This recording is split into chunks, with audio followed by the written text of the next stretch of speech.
घोषणा देते की भाषण करताय? जमलेल्या माझ्या शिवसैनिक बांधवांनो, भगिनींनो आणि मातांनो,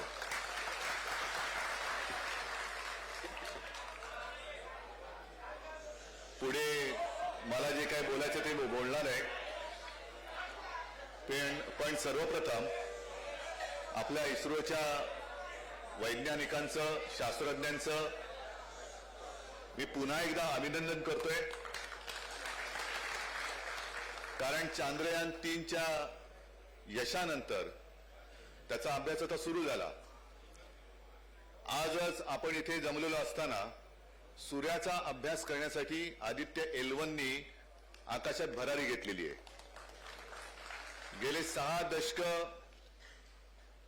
हे सगळे वैज्ञानिक, 6 दशक म्हणजे 60 वर्षामध्ये हेच होते असं नाही, नाहीतर सगळे म्हणतील की हेच तिकडे, तसं नाही. पण 6 दशक एक संस्था काम करते आणि नक्कीच अभिमान आहे आपल्या देशाचा, हिंदुस्थानचा, की चंद्रावरती सुद्धा आपलं यान पोहोचलं. आता सूर्याचा अभ्यास करण्यासाठी यान निघालेलं आहे. याचा अर्थ सूर्यावरती उतरणार नाहीये, कारण काही जण शुभेच्छा देतील सूर्यावरती उतरणाऱ्या अंतराळवीरांचं वगैरे वगैरे, तसं काही नाही.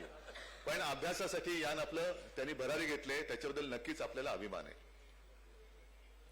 काल आपली इंडियाची बैठक झाली आणि माझ्या फोनवरती एक व्हॉट्सअप आला. मला वाटतं मिर्लेकर आहेत, मिर्लेकरांनीच पाठवला होता ना,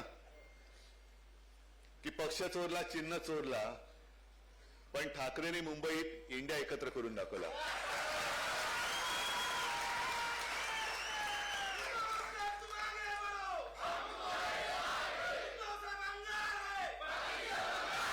याच्यामुळेच, या तुमच्या शक्तीमुळेच शिवसेनेला, मला नाही, मी कोणीही नाही, मी शून्य आहे, जे कोणी आहात ते तुम्ही आहात, आपल्याला हुकुमशाही विरोधीच्या आघाडीमध्ये मानाचं स्थान दिलं गेलेलं आहे. काही जण म्हणत असतील की मोदी हटाव आहे का, भाजप हटाव आहे का. मी म्हणेन त्याच्यासाठी कोणासाठीच नाही, व्यक्तिविरुद्ध आम्ही नाहीच आहोत. कारण एवढा मोठा देश, पण आपली जी आघाडी झालेली आहे ती इंडियाच्या नावाने झालेली आहे. आणि इंडिया म्हणजे भारत, म्हणजे हिंदुस्थान, ही आघाडी सगळी एकत्र झाल्यानंतर आता जे आपल्यावर टीका करतात ते इंडिया विरोधी आहेत आणि त्यांच्या पोटामध्ये आता गोळा उठलेला आहे. या सगळ्यावरती मी बोलणार आहे. पण आज संध्याकाळी मी जालन्याला जातोय.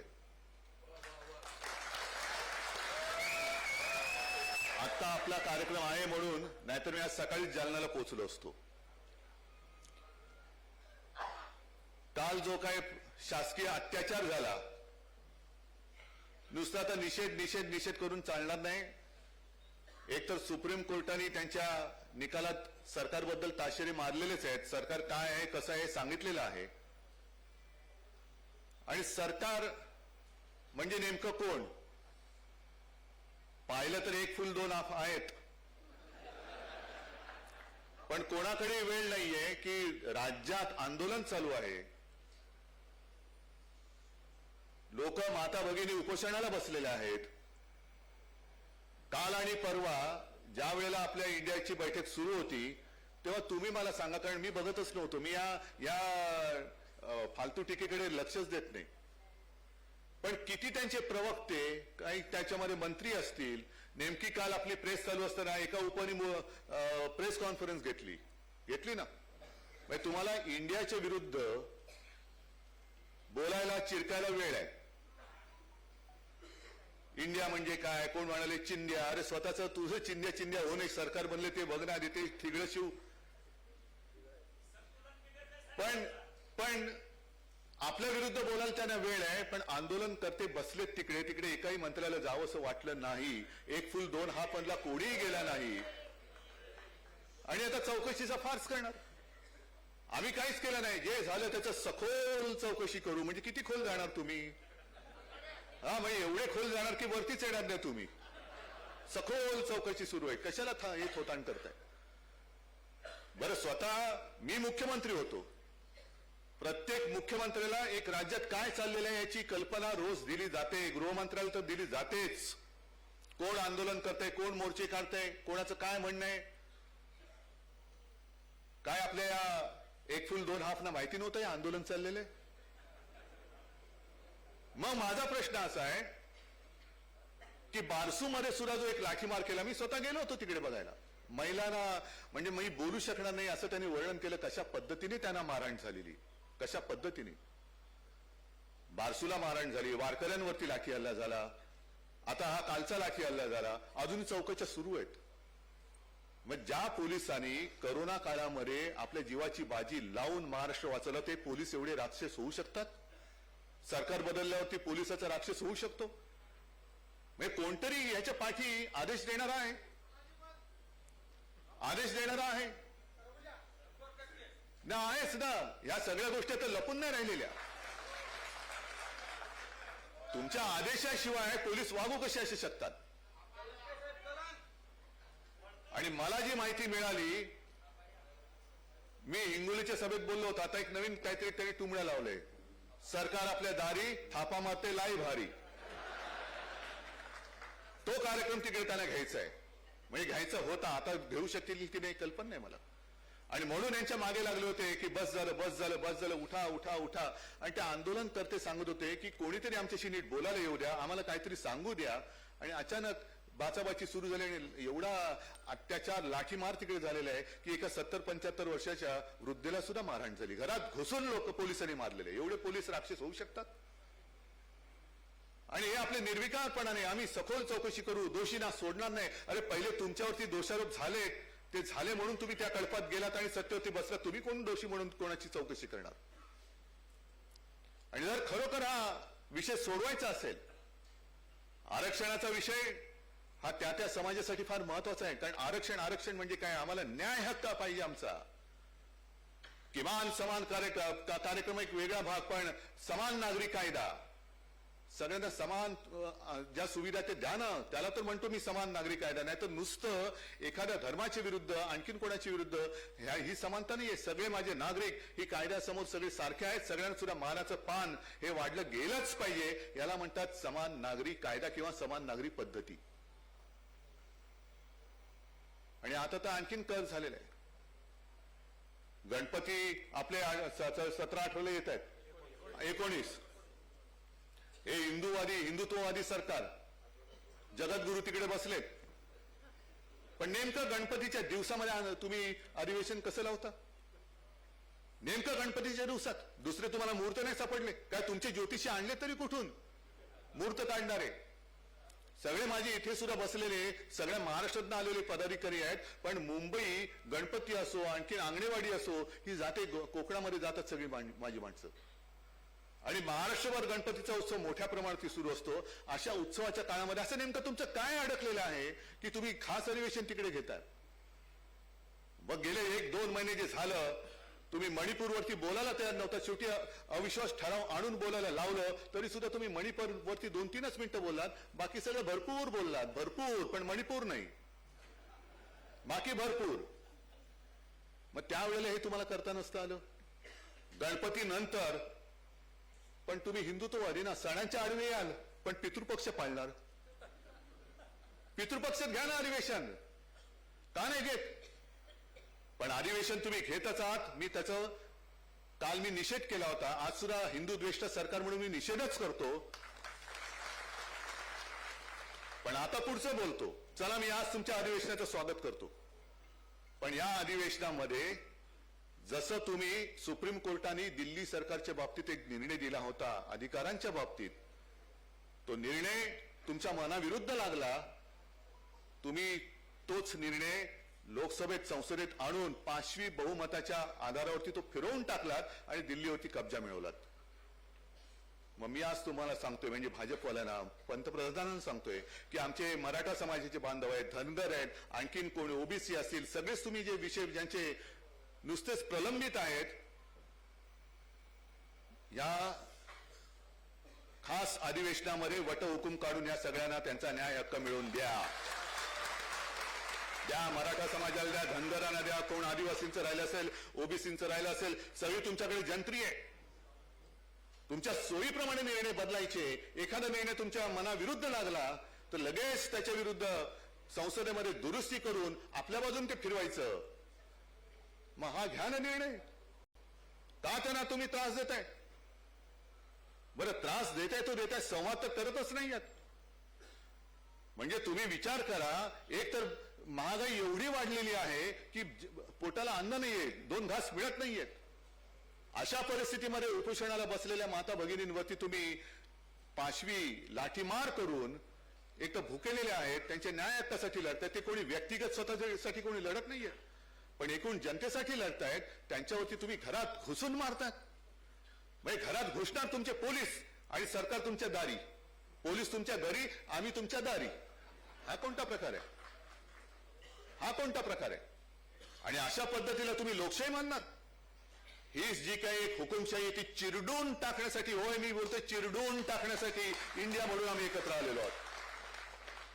आणि जे जे कोणी आमच्या सोबत येत आहेत देशाचं रक्षण करायला, भारत मातेचं रक्षण करायला, मग ते कोणी असो, होय अगदी मेहबूबा मुफ्ती असलं तरी सुद्धा देशाच्या रक्षणासाठी आम्ही त्यांना सोबत घेतो. जा, कोणी हुकुमशाही आणू शकणार, हुकुमशहा आम्हाला देशात जन्मालाच येऊ द्यायचा नाहीये, जन्मालाच येऊ द्यायचा नाहीये. कारण एक तर अनेक वर्षांच्या संघर्षानंतर जो एक स्वातंत्र्यासाठी लढा झाला होता, अनेक क्रांतिकारक फासावरती गेले, बलिदान केलं, कुटुंबाच्या कुटुंब ही त्याच्यामध्ये भरडली गेली. त्यांच्या सगळ्यांच्या त्या त्यागानंतर आम्हाला हे स्वातंत्र्य मिळालेलं आहे. आज सुद्धा घराणेशाही घराणेशाही घराणेशाही त्यांचा जो काही उद्घोष चाललेला आहे, घराणेशाहीच्या आम्ही विरुद्ध आहोत. मी तुमच्या घराण्याबद्दल विचारतच नाही, कारण तुम्हाला सांगायला घराण्याचा इतिहासच नाहीये. काय घराण्याचा इतिहास? काहीच नाहीये, काहीच नाहीये. अरे, जी लोक कुटुंब व्यवस्था नाकारतात त्यांनी दुसऱ्याच्या घराण्याबद्दल बोलू नये, बोलण्याचा अधिकार नाही. कारण कुटुंब व्यवस्था, घराणं हीच तर आमच्या हिंदूंची एक संस्कृती आहे. तिच्या मुळावरती तुम्ही घाव घालणार आणि आमच्या घराण्यावरती बोलणार. पहिलं कुटुंब सांभाळा, मग आमच्या घरावरती बोला. आणि ही जाणीव नसल्यामुळे तुम्ही गॅस सिलेंडर स्वस्त केलात. बरोबर आहे. म्हणजे मला आजही आठवतंय की साधारणतः 2013-14 साल असेल, विशाखाताई वगैरे बसलेत, आपण सिद्धिविनायकाच्या बाहेर एक आंदोलन केलं होतं 2012. कारण माझी तेव्हा नुकती एंजिओप्लास्टी झाली होती. तेव्हा सुषमा स्वराज त्यांनी भारत बंद, मुझे फोन आला, मला फोन आला, उद्धव जी हम भारत बंद करना चाहते हैं इस तारीख को. मी बाळासाहेबांना विचारलं, साहेब होते तेव्हा, मला म्हणाले काय गणपतीच्या दिवशी? छे, आमच्याकडे सणवार असतात त्या दिवशी मी आंदोलन करणार नाही म्हणून सांगते ना, मी बंद बिन करणार नाही. मला त्या सांगायला लागलं की नाही तो एक क्षेत्रीय आहे, असं म्हटलं काय ते म्हणजे प्रांतीय भिंत काय नाही, आम्ही बंद करणार नाही. म्हणजे त्याही वेळेला गणपतीच्या दिवसात त्यांनी भारत बंद केला होता. तुम्ही 2012ची तारीख काढा. कारण मला एक का आठवतंय, मी त्या आंदोलनाला गेलो सिद्धिविनायकाच्या समोर आणि दुसऱ्या दिवशी माझा फोटो आला गॅस सिलेंडर वरती हातात घेतलेला आणि मला बाळासाहेबांनी जे झापलं, तुझी परवा झाली एंजिओप्लास्टी आणि तू सिलेंडर हातामध्ये घेऊन उभा राहिलास कसा? खरं तू सांगायला पाहिजे लोकांना की तुम्ही सुद्धा हातात घेऊ नका, सिलेंडर एवढं जड आहे, आंदोलन करा, पण असे सिलेंडर वगैरे डोक्यावरती घेतात कसे? मी सांगितलं मी काय करू, मला विशाखाताईने हात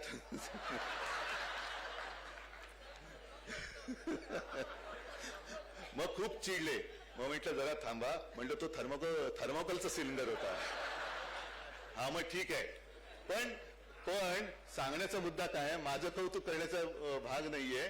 तर त्याही वेळेला हे गॅस सिलेंडरचं जे आंदोलन केलं होतं ते गणपतीच्या दिवशी केलं होतं, नंबर 1. आणि नंबर 2, त्यावेळेचा गॅस सिलेंडरचा दर काय होता आणि आजचा दर किती झालाय हे तुम्ही 10 वर्षात काय झालं हे लोकांसमोर आपल्याला मांडायला पाहिजे. हे लोकांसमोर मांडायचे. मग तेव्हा 250, 300, 350 रुपये झाला असेल, आज 1200च्या वरती गेला होता, त्याचे 200 रुपये कमी केले. म्हणजे 5 साल लूट आणि 2 महिने की छूट.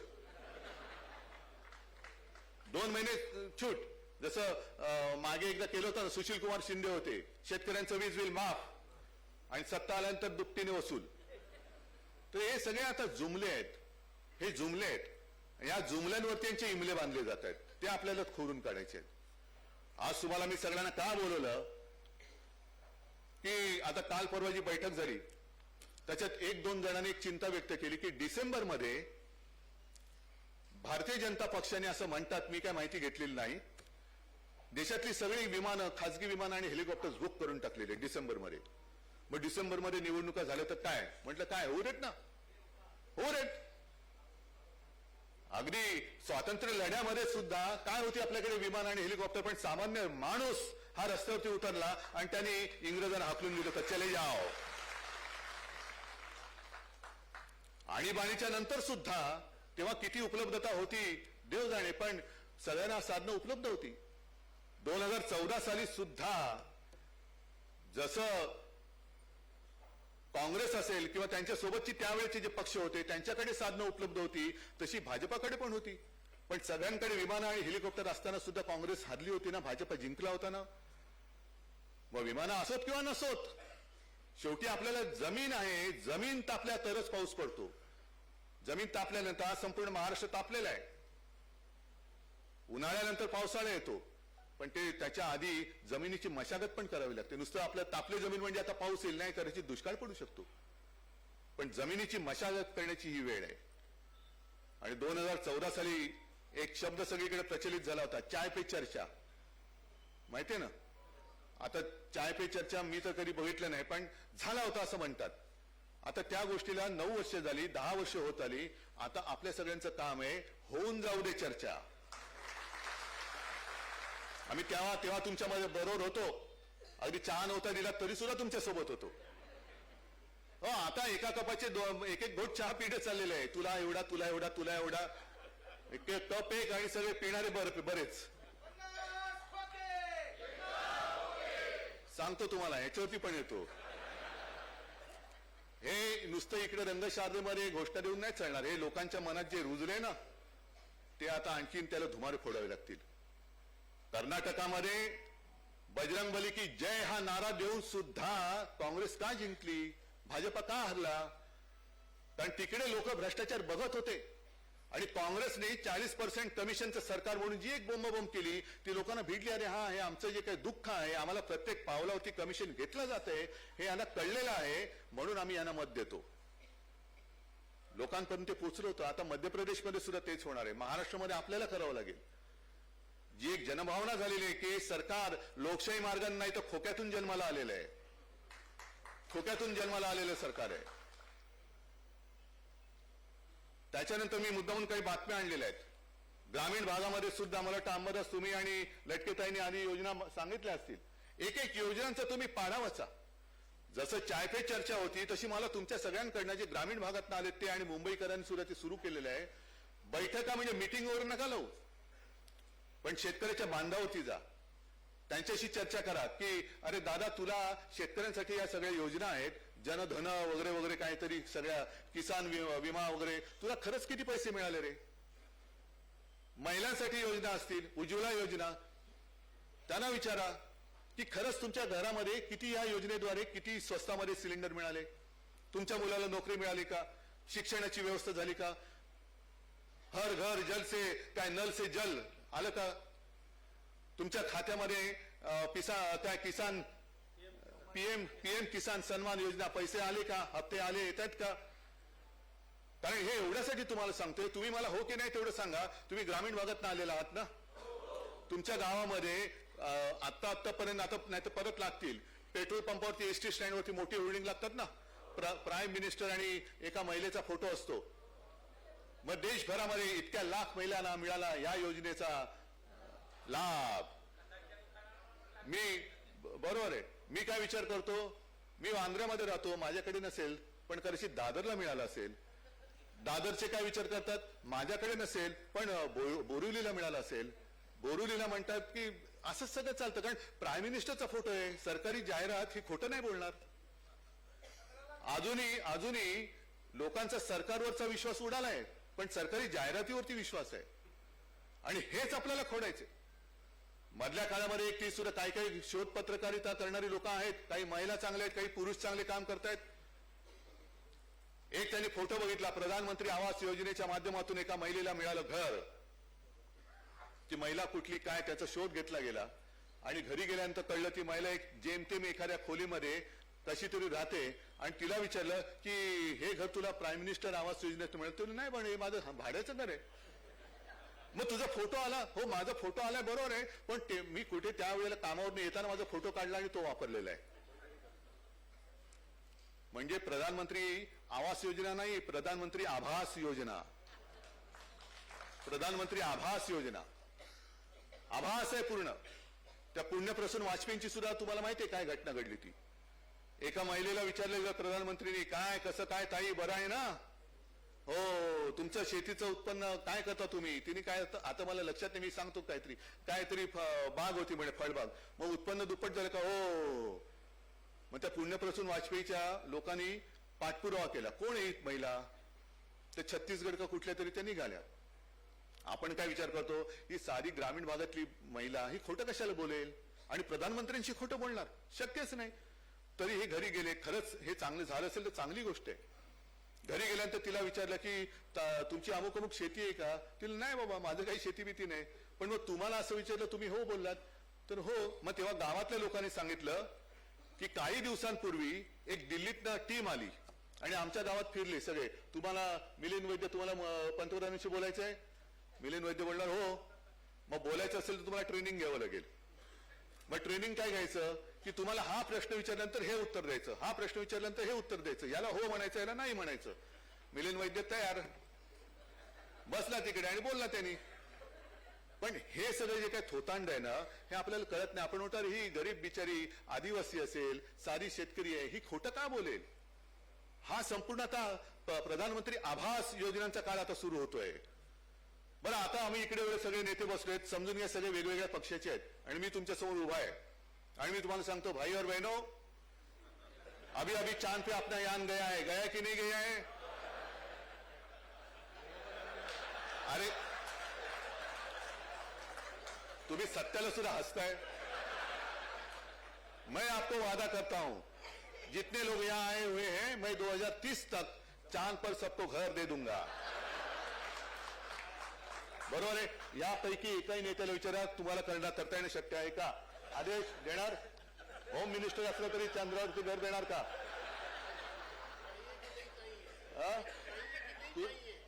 ठीक आहे तुम्ही देणार? तुम्ही देणार? संजय देणार? नाही देणार. तुम्ही काय बोलता? अरे देता येणार नाही माहितीये रे, पण हा बोलतोय देतोय ना. समजा आपण याला मत दिलं आणि दिलं घर तर म्हणून तुम्ही मत देऊन मोकळे होता आणि नंतर मग ऐसे जुमले तर चुनावी जुमले तर होते ही है. अच्छे दिन आने वाले थे, कब आएंगे अच्छे दिन? भाई चंद्रावरती घर लांब राहिलं, माझं शेतातलं घर धान टाकावं लागते हे वस्तुस्थिती ही लोकांना समजून सांगण्याची गरज आहे. ही वस्तुस्थिती लोकांना समजून सांगण्याची गरज आहे. गॅस सिलेंडर तुम्ही स्वस्त केला, माझं तर मत आहे पेट्रोल आणि डिझेल पण करा आणि काही पुढचे जानेवारी नंतर एक 4 महिने निवडणुका जिंकण्यासाठी गॅस सिलेंडर फुकट द्या आणि वरती 500 रुपये द्या. पेट्रोल भरणाऱ्याला सुद्धा प्रत्येक लिटर मागे 10 रुपये द्या. देऊ शकतात. कारण एवढं लुटलंय की नुसतं एक थोडेसे असे पैसे फेकायला त्यांचं काय तसं जात नाही, कारण पुढची कमाई करायची त्यांना. तुम्ही विचार करा साधारणतः खास करून महिला आल्यात, गॅस सिलेंडर 200 रुपयांनी स्वस्त झाल्यानंतर आज डाळीचे भाव काय आहेत? किती रुपये किलो आहे? 170. तूर डाळ, चणा डाळ, ही डाळ, ती डाळ, बरोबर आहे. त्याच्यानंतर भाज्या किती महाग होत आहेत, गहू तांदूळ सगळं. म्हणजे गॅस स्वस्त केला तरी त्याच्यावरती शिजवायचं काय? आणि मग हे आता याने काय साधलं जात नाही. मग दंगली पेटवायच्या.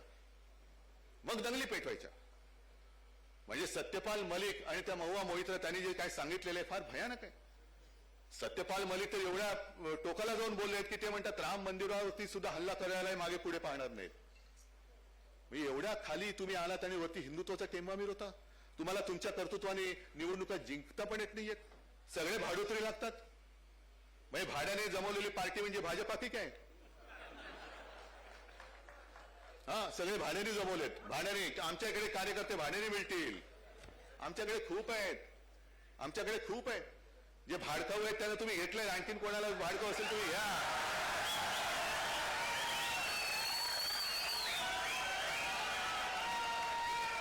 पण शिवसेना भाड्यावरती चालत नाही, शिवसेना निष्ठेवरती चालते, शिवसेना हिमतीवरती चालते, शिवसेना जिद्दीवरती चालते.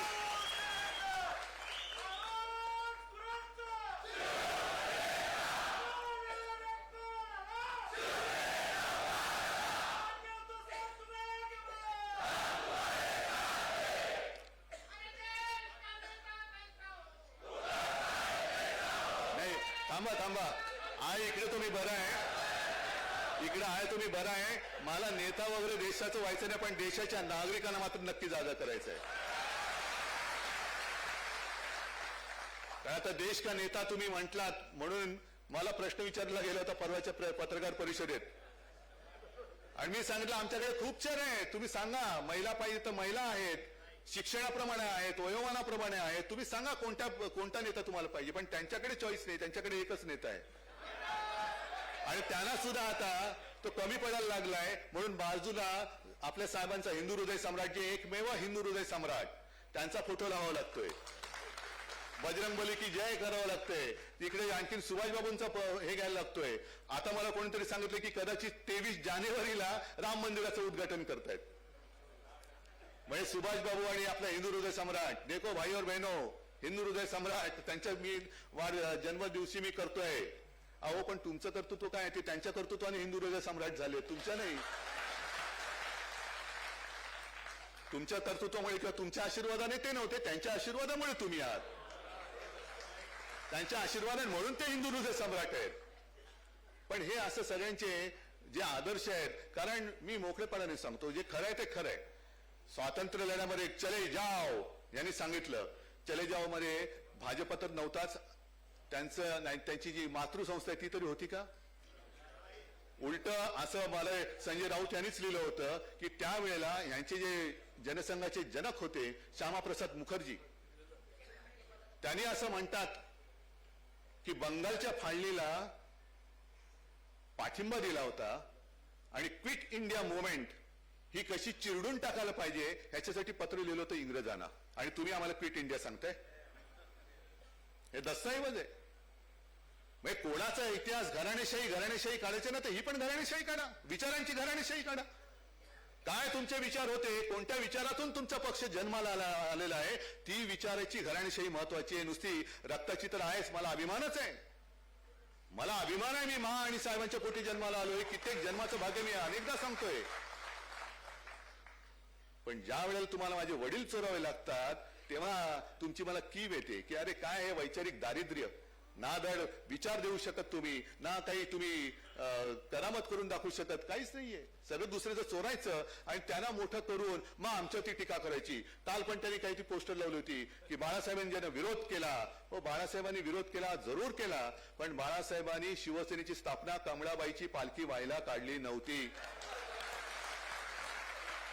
मी कमळाबाई शब्द मुद्दामून वापरला, तो माझा शब्द नव्हता, तो बाळासाहेबांचा शब्द होता. त्याची आठवण करून देण्यासाठी म्हणून मी कमळाबाई शब्द वापरला.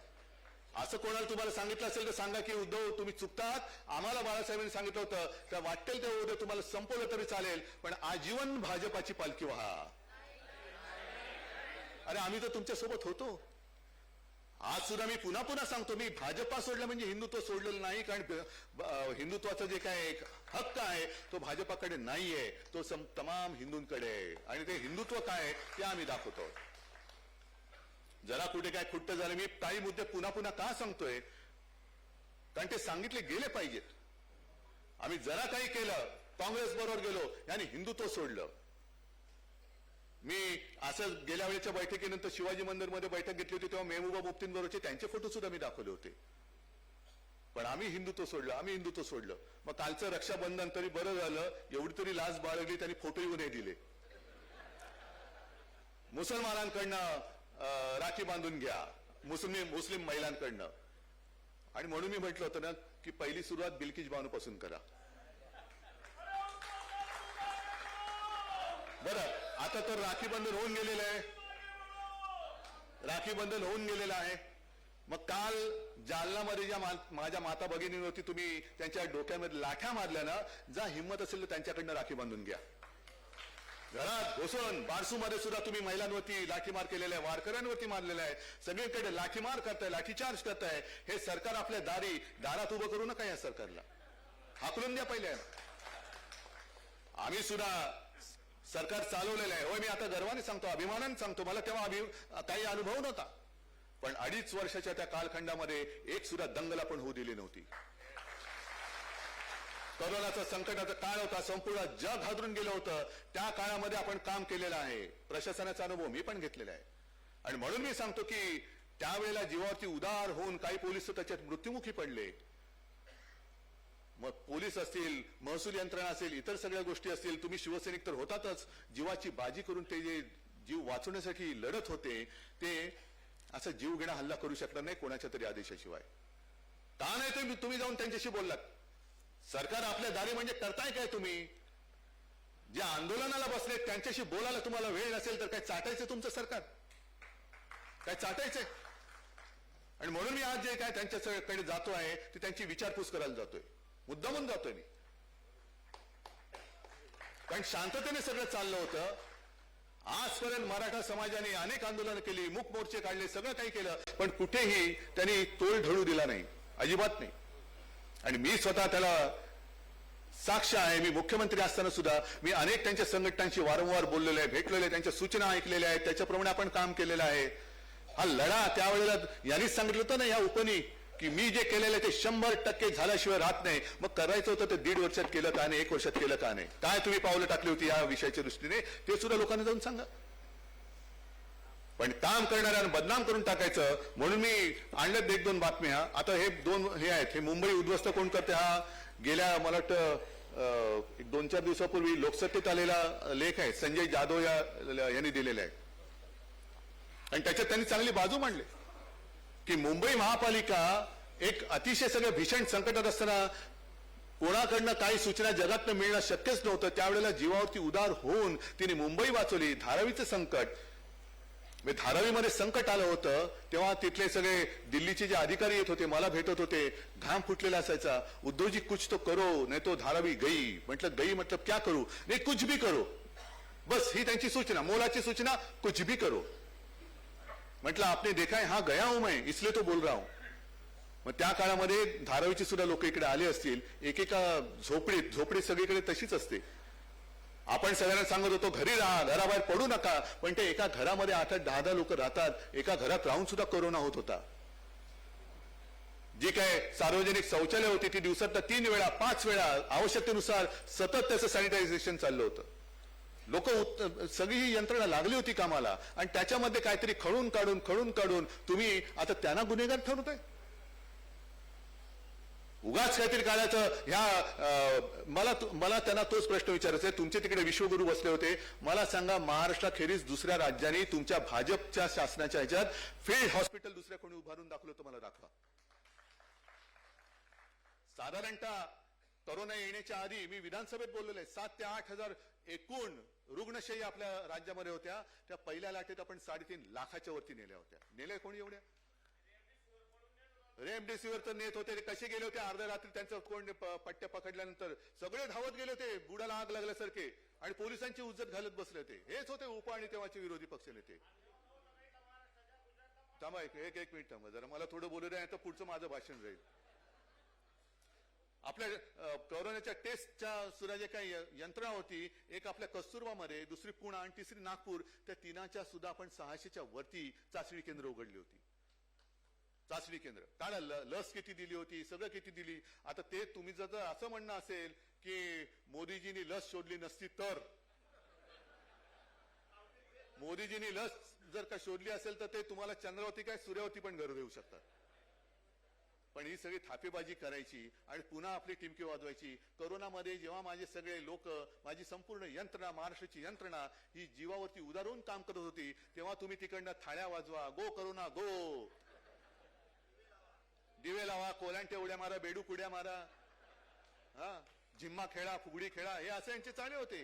Go corona go. तुम्ही काही तेव्हा मदत केली नव्हती. एक जी काय होती लस, याच्या पुढे तुम्ही विकत घ्या.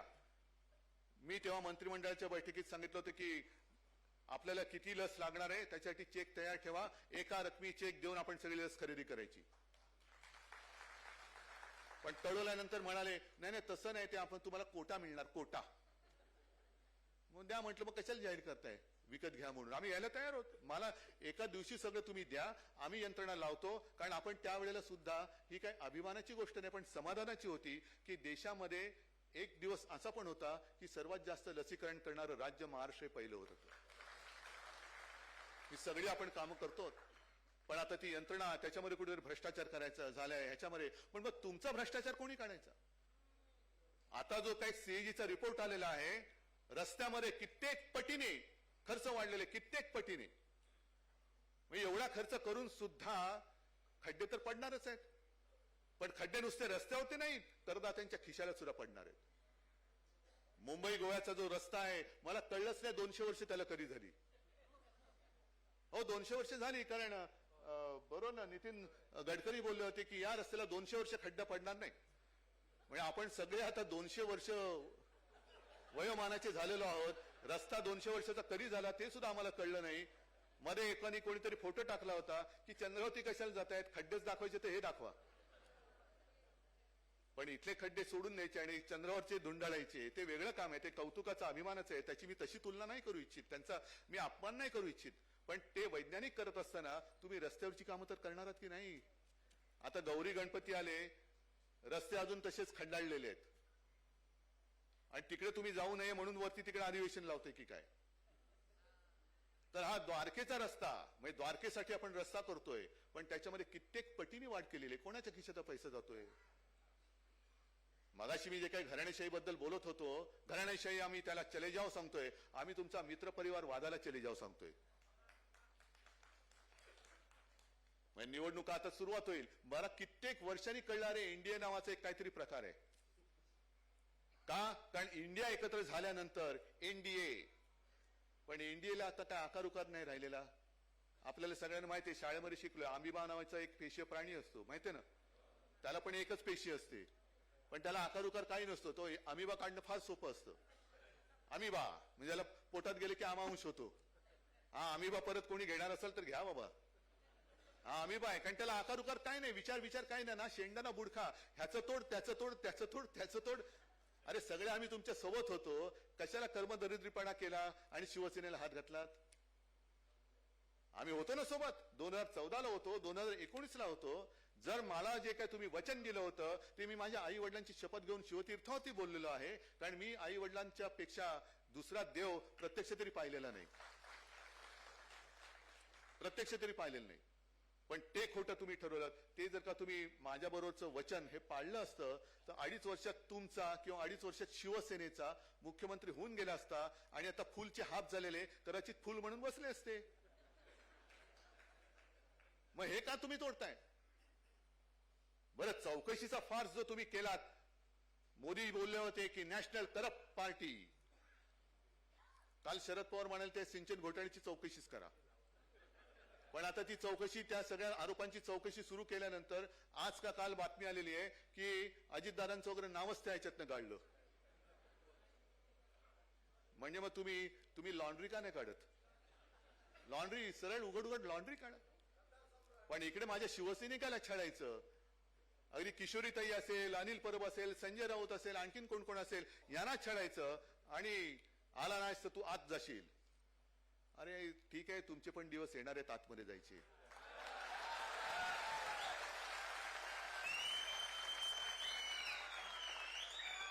तुमचे पण दिवस येतील. आणि या आमच्या नुसती मशाल हे चिन्ह नाहीये, ही आग आहे, आग. या आगीशी खेळू नका, आगीशी खेळू नका. थोडे दिवस राहिलेत, आनंदात राहा. हेलिकॉप्टरने शेतात जा, आराम करा. आराम मंत्री म्हणून एक खातं निर्माण करा. आराम मंत्री काय करतायत? आराम करतायत. आराम मंत्री शेतात गेले, हेलिकॉप्टरने गेले. पण आज महाराष्ट्रामध्ये दुष्काळ पडलेला आहे. महाराष्ट्रात जवळपास दुष्काळ पडलाय. बरं तर बरं, मी हिंगोलीच्या सभेला गेलो होतो आणि त्या सभेत मला कळलं की आता दुष्काळाच्या उंबरठ्यावरती आहोत. पण मागे जेव्हा अतिवृष्टी झाली होती त्या अतिवृष्टीचे पैसे, दुष्काळ सदृश परिस्थितीत सुद्धा अतिवृष्टीचे पैसे दिलेले नाहीये. म्हणजे अतिवृष्टी होऊन कधी गेली, आता दुष्काळाच्या उंबरठ्यावरती पाऊस आला नाही तर पिण्याच्या पाण्याची बोंब होणार आहे. पण तेव्हा कधी मागे झाले त्या अतिवृष्टीचे पैसे दिलेले नाहीत, दुष्काळाची नुकसान भरपाई देणार केव्हा? जा शेतकऱ्यांना विचारा, बोला त्यांच्यामध्ये. 1 रुपयामध्ये पीक विमा योजना, म्हणजे तुम्हाला कळलं काय त्याचा अर्थ? पीक विमा योजनेमध्ये एक हिस्सा केंद्र सरकार टाकतं, दुसरा हिस्सा राज्य सरकार टाकतं आणि तिसरा हिस्सा जो मामूली असतो तो शेतकरी टाकतो. त्या शेतकऱ्याच्या हिस्साचे पैसे हे राज्य सरकार टाकणार. चांगली गोष्ट आहे. मग 1 रुपया तरी कशाला घेताय? फुकट द्या. पण अर्ज भरायला मला वाटतं 1000 रुपये, हो ना अमरस? अर्ज भरायला 1000 रुपये आणि विमा 1 रुपयात विमा. हे तेवढं पुरतं समजू नका, या भूलथाप आहे. जो शेतकऱ्याचा जो हिस्सा होता तो सरकार भरणार, तो तुमच्या करदात्याच्या खिशातून भरणार आणि शेतकऱ्याला पीक विम्याची जी काही नुकसान भरपाई मिळणार ती 23 रुपये, 75 रुपये, 110 रुपये. मग बाकीचा पैसा हा जाणार कोणाच्या? तुमच्या मित्रांच्या कंपनीच्या खिशात जाणार आहे ना. हे त्याच्या मागचं सगळं. आपण काय होतं, 1 रुपयात विमा दिला, आम्ही खुश, पण तो विमाची पैसे ते तुमच्या सगळ्यांच्या खिशातनं काढले गेलेले आहेत. आज सुद्धा कांद्याचा प्रश्न भडकलेला आहे. काय नाही अजून आम्हाला काय हिंदुत्व आणि सगळं हेच. जे शिवसेना प्रमुख सांगायचे की कांदा कसा असतो हे मंत्र्याला जरा हुंगून दाखवा, कांद्याचा उपयोग काय असतो. पण शेतीमालाला कधी भाव मिळणार नाही, शेतकऱ्यांचं उत्पन्न दुप्पट होण्याचं हे अजून अर्धवट राहिलेलं आहे. आजची दिन तर आनेवालेच नाहीयेत. 15 लाख रुपये हे सगळं मी त्या विधानसभेच्या पहिल्याच अधिवेशनात काढलं होतं, आलेलंच नाहीये. पण हे आता लोकांमध्ये जाऊन तुम्हाला बोलणं सुरू करावं लागेल. अजूनही कित्येक हजार शेतकऱ्यांना पीक कर्जच मिळालेलं नाहीये. बरं, पीक कर्ज हे पहिल्या पिकाचं, दुसऱ्या पिकाचं, आता खरीप कधी सुरू संपतं, रबी कधी सुरू होतं, काहीच कळायला मार्ग नाहीये. कारण एवढं हवामान विचित्र झालेलं आहे. कोणती पेरणी, कोणतं पीक, कधी पाऊस पडणार, कधी रक्कम मिळणार, कधी कर्ज काढणार, काहीच नाहीये. आणि त्याच्यात अजून एक गोष्ट यांनी केलेली आहे. मोठ्या शेतकरी म्हणजे मोठे शेतकरी काय गुन्हेगार आहेत असं मी म्हणत नाही. इतर सुद्धा मोठे उद्योगपती काय सगळेच गुन्हेगार आहेत असं मी म्हणत नाही. पण छोटे शेतकरी जे आहेत त्यांना अगदी वेळ प्रसंगी पत्नीचं मंगळसूत्र गहाण टाकून कर्ज घ्यावं लागतं, त्यांच्या मागे जप्तीच्या नोटिसा लागतात. आणि नुकताच एका निवृत्त सरकारी अधिकाऱ्याने एक सर्वे केला मराठवाड्यामध्ये. सर्वे भयानक आहे, तो मी सांगणार नाही कारण मला माझ्याकडनं त्याच्यामध्ये भर नाही टाकायची. पण सर्वे एवढा भयानक आहे आणि तो गेल्या वेळेच्या पेरणीच्या आधीच आहे. मराठवाड्यामध्ये किमान 1 लाख शेतकरी हे नैराश्याच्या गर्तेमध्ये, काहीतरी स्वतःचं बरं वाईट करून घेण्याच्या मानसिकतेत आहे. आणि त्याच्यामध्ये आता हा दुष्काळ, त्याच्यामध्ये हा कालचा लाठीमार, त्याच्यामध्ये होणारी भाववाढ, मग त्याच्यामध्ये कुठेतरी गॅस सिलेंडर 200 स्वस्त, हे सगळं जे काही चाललेलं आहे हे लोकांसमोर जाऊन आपल्याला त्यांच्याशी बोलावं लागेल. होऊन जाऊ दे चर्चा. त्याच्यासाठी मी म्हणतोय की असं बॅनर बिनर लावून करू नका, कारण पक्षाची मीटिंग ही पक्षाची मीटिंग नाहीये. ही होऊन जाऊ दे चर्चा, ही जशी मन की बात आहे तशी ही जन की बात असली पाहिजे. ही जनतेची गोष्ट आहे. लोकशाही याला म्हणतात की लोकांचं ऐकलं पाहिजे, लोकांचं ऐकलं पाहिजे. लोक काय म्हणतात, लोकांना काय पाहिजे. आणि जर एखादी गोष्ट देऊ शकत नसेल तर हात जोडून सांगा, दादा तू मागतोयस पण हे देता येणं शक्य नाहीये, ताई तू हे मागतेस बरोबर पण हे देता येणं शक्य नाही. दाखवा ना प्रामाणिकपणा. लोक आनंदाने तोही स्वीकारतील. प्रामाणिकपणा नकाराचा असला तर तोही स्वीकारतील, पण प्रामाणिकपणाने जा. खोट्या खोट्या गोष्टी करून नुसतं पुन्हा एकदा आपला संपूर्ण देश आपल्या टाचेखाली घ्यायचा. न्यायालयाचे निर्णय सुद्धा आपल्या सोयीनुसार बदलायचे. पण जसा प्रसंग आपल्याकडे झाला, दिल्लीच्या वटहुकूम काढून दिल्ली ताब्यात घेतली, मुंबई आता केंद्रशासित करण्याच्या दिशेने वाटचाल सुरू झालेली आहे. मी सांगतो ना, मी मुख्यमंत्री होतो म्हणून हे सांगू शकतो. 2 ते 3 वेळेला नीती आयोगासोबत बैठका झाल्या आहेत. 2 वेळा तर मला वाटतं सह्याद्रीमध्येच झाल्या आहेत. एकदा कदाचित व्हिडिओ कॉन्फरन्स झाली असेल. पण तेव्हा कोणीही हा प्रस्ताव आणला नव्हता की मुंबईचा विकास दिल्लीच्या वाटे नीती आयोगाच्या माध्यमातून करायचा.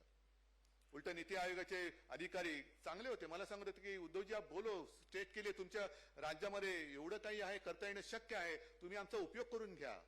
तुम्हाला जिथे पाहिजे असेल. मग त्यांनी ती संभाजीनगरची ऑरिक सिटी वगैरे त्या ह्याच्यामध्ये केली. असं काही दुसऱ्या गोष्टी डेव्हलप करायच्या त्या करा, ग्रामीण भागात करा. मुंबई समर्थ आहे. मुंबईमध्ये घोटाळा आत्ता होतोय. प्रशासन आणल्यानंतर घोटाळा होतोय, रस्त्यात घोटाळा होतोय, सगळीकडे घोटाळा होतोय. तुम्ही अनिल परब तुम्ही सुद्धा ते सांगितलं घोटाळे. आपला मोर्चा सुद्धा मोठा निघाला होता. त्या घोटाळ्याची चौकशी नाही करायची, त्याला न बघता क्लीन चिट. स्वतःचे कोणी त्याच्यात अडकता कामा नाहीत, सगळ्यांना क्लीन चिट देऊन टाकायचे.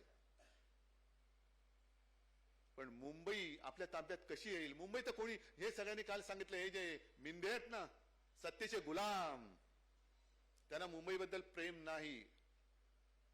पण मुंबईकरांना आणि महाराष्ट्राला मुंबईचं महत्व माहितीये, मराठी माणसाला मुंबईचं जेवढं महत्व माहितीये तेवढ्या त्या मिंद्या झालेल्या कोणाला कळणार नाहीये.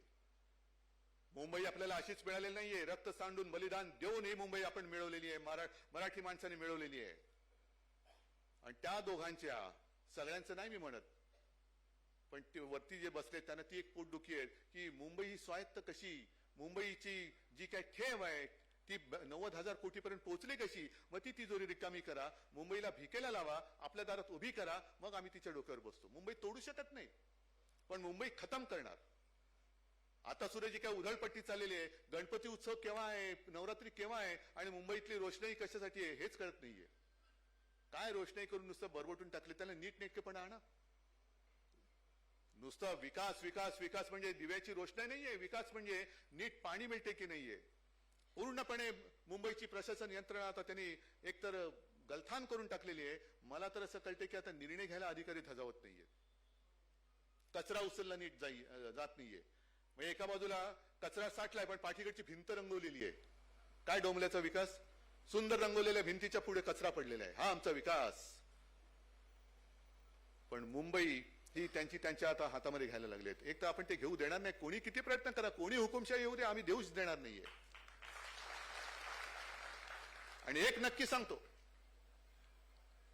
थोडे दिवस राहिलेले आहेत, त्यांनी ते तरी शाप कमी घेण्यासाठी वापरावे. लोकांचे शाप कमी घ्या, आशीर्वाद घेता येणार नाहीत, पण शाप तरी घेऊ नका. पण थोडे दिवसानंतर आपले जे सरकार केंद्रात येणार आहे, इंडिया म्हणून येणार आहे, आणि राज्य तर आपलं येणारच आहे. हे सगळे उफराटे निर्णय त्यांनी जे काय घेतलेत ते तोडून मोडून केराचे टोपलीत टाकून दिल्याशिवाय राहणार नाही. आणि त्यावेळेला मी त्यांच्या कार्यकर्त्यांना सुद्धा सांगतोय, आज मस्तीत येऊ नका, कारण तुमचे राज्यकर्ते आज असतील उद्या नसतील, पण तुम्ही आणि आम्ही एका गावात राहणार आहोत. पोलीस सुद्धा आहेत, अधिकारी आहेत, सगळी तुमची कुटुंब, तुमचे सगळे आपल्याला इकडे गुण्या गोविंदाने राहायचंय. त्यांची सुपारी घेऊन कुठेतरी अडकीत त्यात सापडू नका, कुठेतरी अडकीत त्यात सापडू नका. आणि म्हणून ही जी काय निवडणुकांची तयारी आहे, हो निवडणुकांची तयारी आहे, ही आजपासून तुम्हाला करावी लागेल. प्रत्येक गाव, वाडा, वाडी, बांध, पार, अगदी सलून, चहाची टपरी, एसटी डेपो, जिथे जिथे लोक जमतात तिथे तिथे जाऊन तुम्हाला ह्या योजना घेऊन विचारावं लागेल की हे तुम्हाला मिळालं की नाही मिळालं, हे करताय की हे झाले ते नाही. उलट माझं मत वेगळं पण आहे. जर योजना सगळ्या यशस्वी झाल्या असतील ना, आनंद आहे, चला आम्ही निवडणूकच नाही लढत, कारण तुम्ही चांगलं काम करताय. पण खोटं काम करत असाल आणि हिंदुत्वाचा बुरखा घालणार असाल तर तो आम्ही टरा फाडल्याशिवाय राहणार नाही. त्याच्यासाठी आम्हाला चर्चा करायची. मला वाटतं बाकी सगळ्यांना तुम्हाला मार्गदर्शन व्यवस्थित झालेलं आहे. त्याचबरोबरीने एक काम करायचे, नुसतं त्यांच्या योजनांचा पर्दाफाश तर करायचा आहेच, पण आपण केलेली कामं ही सुद्धा लोकांच्या मनामध्ये पुन्हा बिंबवावी लागतील. कारण आता ते तेच करतायत की शिवसेनेने आणि महाविकास आघाडी सरकारने 2.5 वर्षात करोना काळामध्ये केलेलं काम हे ते पुसायचा प्रयत्न करतात. मग करोनामध्ये भ्रष्टाचार झाला, करोनामध्ये काना. माझं तर आव्हान आहे, मुंबई, ठाणे, पुणे, सगळ्या नाशिक, पिंपरी चिंचवड सगळ्या महापालिकांची चौकशी करा. त्याचबरोबर देशातल्या पहिल्या सगळ्या राज्यांची चौकशी करा. आणि पुन्हा एकदा सांगतो, पीएम केअर फंडाची सुद्धा चौकशी करा. याला म्हणतात समान नागरी कायदा. सगळ्यांची चौकशी, सगळ्यांना एका तराजूत टाका. ज्याचं तराजू जड होईल तो पाताळात जाईल, हलका असेल तो आकाशात जाईल. जा करा सगळ्यांची चौकशी. पण स्वतः काही करायचं नाही आणि दुसरा काय करतो ते वाकत बघत बसायचं, हे नाही. हे हिंदुत्व होऊ शकत नाही. हे हिंदुत्व नाहीये. चौकशी करणार असाल तर देशभरात सगळ्यांची करा, पण त्याच्यासाठी तुम्ही मुंबई महापालिकेचं नाव जे जगभरात झालं, त्या माझ्या मुंबईला, मुंबा आईला, मुंबा देवीला, तिचं नाव घेऊन स्थापन झालेल्या शहराला आणि तिच्या यंत्रणेला बदनाम करू नका, अजिबात करू नका. तर आपण केलेली कामं ही सुद्धा तुमच्याकडे दिली जातील, ही सुद्धा त्यांना सांगावी लागतील. आणि त्यांची जी काही थोतांड आहेत ही सुद्धा तुम्हाला उघडी पाडावीच लागतील. आणि ही पाडण्याखेरीज दुसरा आपल्याला पर्याय नाही, दुसरा पर्याय नाही. अनेक जण मला शिवसैनिक भेटतात, सांगतात की तेव्हा बाळासाहेबांच्या वेळेला सांगायचे, साहेब म्हणते तर आम्ही जीव पण देऊ. नको, जीव देऊ नकोस. जीव देण्यासाठी आपण नाही जन्माला आलेलो आहे. आपल्या जीवाचा सदुपयोग करायचा आहे. आणि तो सदुपयोग आपल्या लोकांना, जी एक त्यांच्या डोळ्याची पट्टी बांधली जाते, अंधभक्त समजू शकतो, पण डोळ्याची पट्टी बांधली जाते, ती पट्टी काढण्यासाठी आपल्याला करायची आहे. आणि म्हणून तुम्ही गावागावातनं सगळे इकडे एकत्र आलेला आहात. तुम्हाला आता हा कार्यक्रम दिलेला आहे, मतदार यादीप्रमाणे जा. भारतीय जनता पक्षाने एक कार्यक्रम दिलेला आहे, त्यांना घर घर मोदी. मी त्याचं स्वागत करतो, पण भारतीय जनता पक्षाच्या कार्यकर्त्यांना सुद्धा एक विनंती करतो हात जोडून, घर घर मोदीची सुरुवात स्वतःच्या घरापासून करा.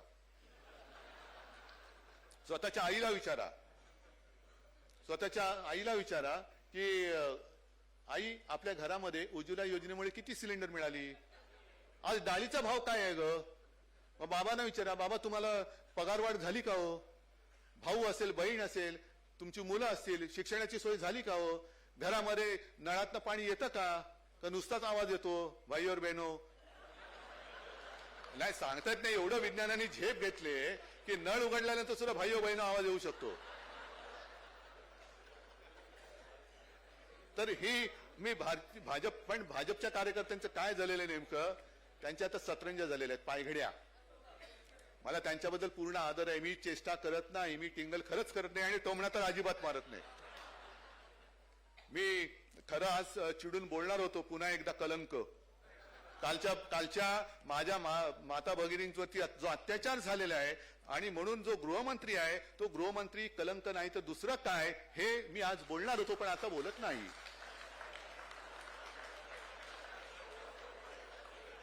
घराघरामध्ये पोलीस घुसून मारतायत. मारलं, बारसूला पोलिसांचा अत्याचार झाला, वारकऱ्यांवरती लाठीमार झाला. काल शांततेत आंदोलन करणाऱ्या माझ्या मराठा समाजातील माता भगिनींवरती आणि बांधवांवरती अत्याचार झाला, घरात घुसून झाला.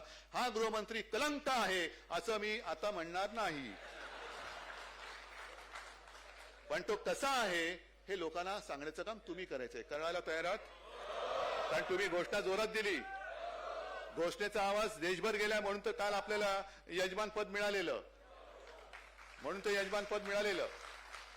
पण आता ही सगळी काय ठिगळं जोडलेली एनडीए आहे, ती ठिगळं ह्याच्या ठिकऱ्या उडवण्यासाठी शिवसेना प्रमुखांचा शिवसैनिक समर्थ आहे. आणि तो एकदा त्यांनी जिद्दीला पेटला तर तो करून दाखवल्याशिवाय राहत नाही, आणि तसं तो राहणार नाही अशी अपेक्षा व्यक्त करतो, विश्वास व्यक्त करतो. तुम्हाला सगळ्यांना शुभेच्छा देतो. जय हिंद, जय महाराष्ट्र. लोकशाही मराठी ऐका, पहा, जागरूक रहा.